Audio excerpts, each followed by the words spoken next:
Polity. It's not every day we get to see that. But then let's quickly dive into that because we have limited time.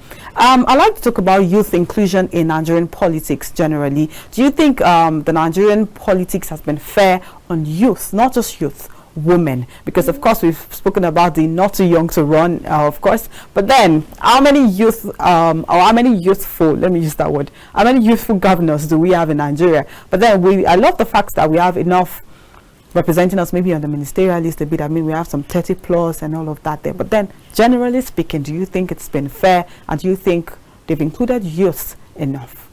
Okay, so if we are to talk about right now the current immediate past elections, yeah, the ministerial appointment, I think young people are very, very excited. Yes. I think for the first time in Kwara State, we have the youngest House of Members that's below 30. I think she's 20 something. 20 something, yes, that's so correct. we are super excited about the fact. And then in the southwest, I don't know about other zones, we have young speakers as well. So in Oyo and Kwara, I think. So they are quite young people. So we are pretty excited. Okay. But however, when you look at the overall picture, there's still more to do, yeah. Especially when we talk about women, very, very particular about women. Okay. You know, we're still trying to figure out what is the science, what do we need to do to ensure that, you know, years of funding, participation and advocacy is yielding measurable results as well. So in terms of what is recently happening, young people are very excited. We're yet to have our Minister of Youth, and we're hoping that's really there's going to be a young person. But we are very excited of what the governor has done with the essays and ministers. Ministers, yes, that's correct. Women. And, you know, of course, these past elections, though we didn't get the number that we're looking for in terms of, you know, percentage, but we saw some distinctive age that, you know, that were, you know, of a surprise to us especially. So those are the issues. And what we usually say is that we're getting it right, it seems so, and it is important for young people all across to come together as a whole to continue to push for that conversation. And that's where you see Nigerian Youth Parliament trying to bring young people together with our programs. Some is coming tomorrow up as well to bring young people together. Let's have the conversation. The president promised us a youth advisory council, and we think that with this council we'll be able to influence, so not just only position. The overall process itself starts with young people, is for young people, implemented by young people, reported by young people, if it has to do with young people. So when we follow that, so we as young people need to put ourselves together.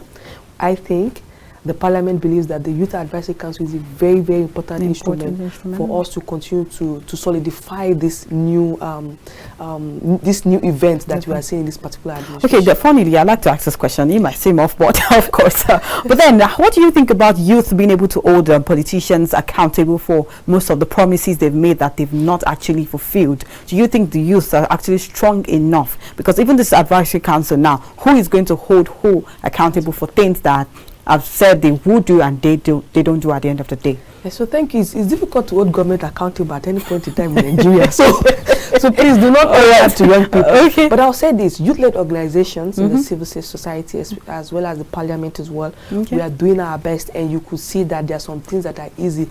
For example, now we have more information that's accessible to the public. So if you want to know something, you can actually, you know, get access to those information. The next thing is to what will be your response to the actions of government. But one thing I want to say with young people, especially those that are outside the CSO community, those of us in this political space or pressure group, is that we should not be quick to request for financial kickbacks for support or for engagement. You understand? I've had to meet very, very important people, and I do not ask. Even if I have a program, even if we have an issue, I try to meet other development partners. The first approach is not always to ask for money, because this also, you know, affects your integrity to then, you know, say, oh my God, look at what you're spending, then it's time for you to be accountable. So that is some of the things that young people, especially in the pressure group, from regional groups, community level, needs to focus on when they are engaging. And then there's another method that usually try not to be combative. The first thing is, we're not here to fight government. Do you understand? So your approach will be, look,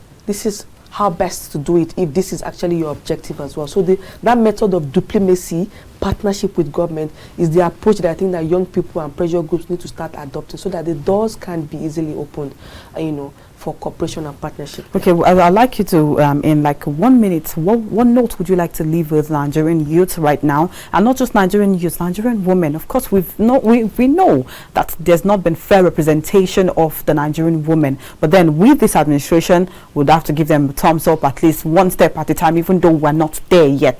I'd like you to leave a note with our viewers. Okay, so generally for young people, I would just say thank you so much for maintaining peace. Before the election, a lot of projections were here and there. We could go our daily life. I want to say well done. No matter where you are on the whatever party, whatever, we are able to maintain peace. And I want to say thank you. That is the way to go. We'll continue to do things at the right point. And then for women, one thing I will say is that we are yet to get to the science of the problem of women in politics. Recently, my team and I, we carried out a research. There is no data to why women are not winning elections. And women actually dominate most of the voting spaces. So there's no data. Women don't have real power, political power in political parties that would have translated to what? More nominations, more numbers. So just to put it, for women in Nigeria, we are yet to understand. There's no science, there's no research, proper research. There's no data. We can't even predict the behavior of politics next year, how it will affect women. What is the behavior of women?